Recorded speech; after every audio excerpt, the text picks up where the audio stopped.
যারা জন্মগতভাবে হিন্দু, বৌদ্ধ, খ্রিস্টান, বিধর্মী, আসলে তাদের কি হবে, পরকালে তাদের কি জবাব দিবে? তারা দেখা যায় যে অনেকে আছে তাদের মাঝে অনেক শিক্ষা অর্জন করেছে, অনেক ধন সম্পদ অর্জন করেছে, দুনিয়ায় অনেক ভালো একটা অবস্থানে ছিল, সে মনে করলো যে সে দুনিয়ায় সফল হয়ে গিয়েছে, কিন্তু আখিরাতে তো তার ফলাফল শূন্য।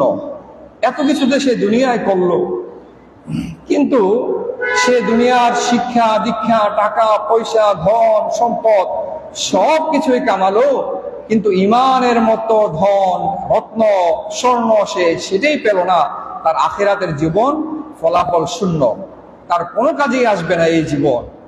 আফসোস তাদের জন্য, যারা ইসলাম ধর্ম গ্রহণ করতে পারেনি, যারা মুসলমান না।